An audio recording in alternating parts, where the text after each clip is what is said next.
they gave us their wisdom from the ages, which is the truth of life and how life reveals itself to us. Well, I think a lot of the tools that we've been given have been forgotten. It's hard for me to name them as a person living in this day and age, but I think reflection and connection with, the elements, the plants, and the winged ones, and the ones that walk on the ground, and the sun and the earth. And paying attention, observation, meditation, those ways of slowing down who you are to be with what is.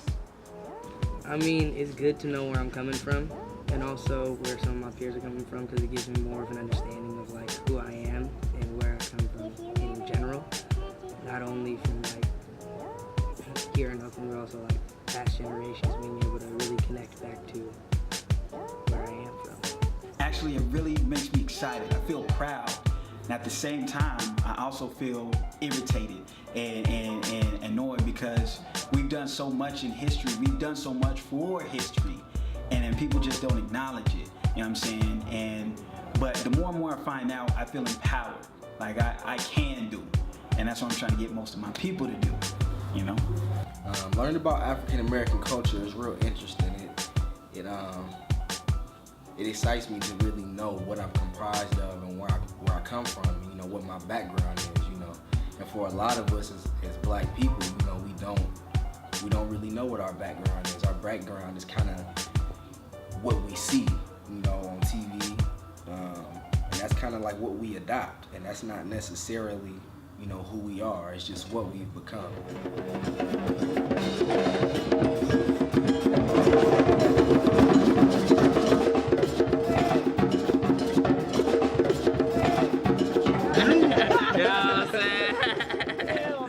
I think some of the basic tools really is just humility, love, a sense of togetherness. I think our ancestors knew that in order for us to move forward, we had to work together.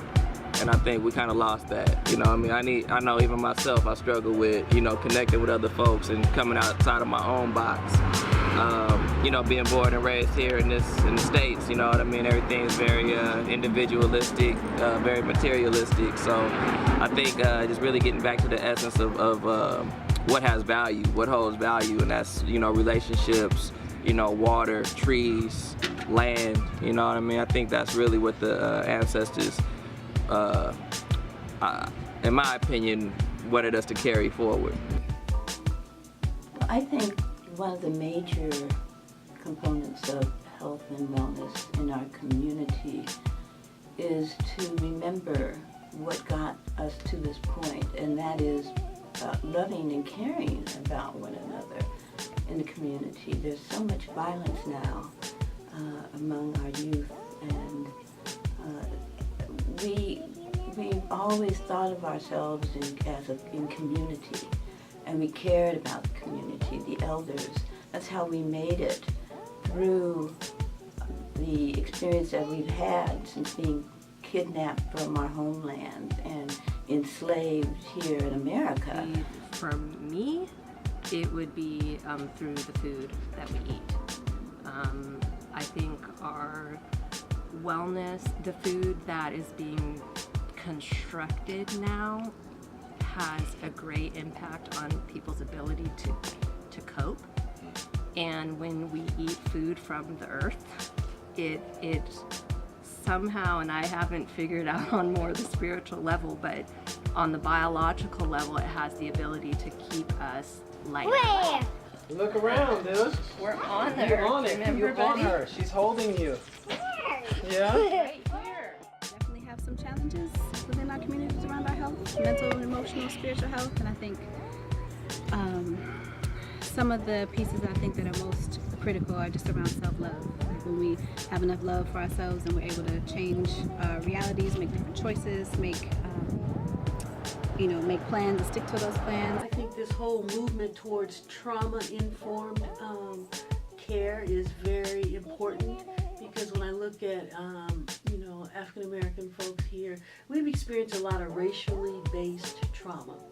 and not ever really had a meaningful way that we could say, look at how this has impacted our mental health. I mean, we knew that, but as far as, maybe the mental health system begin to grab that it's important that we address some of those things that are handed down intergenerational. So I think really understanding what does it mean to do trauma-informed care. In being creative, it's a self-expression, and you have to be connected with yourself. You have to be connected with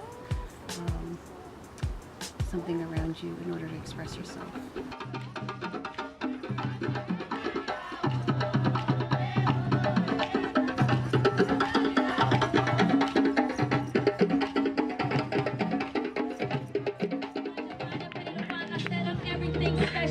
Future now retro, and at the same damn time, you mind your mind and pay the fine.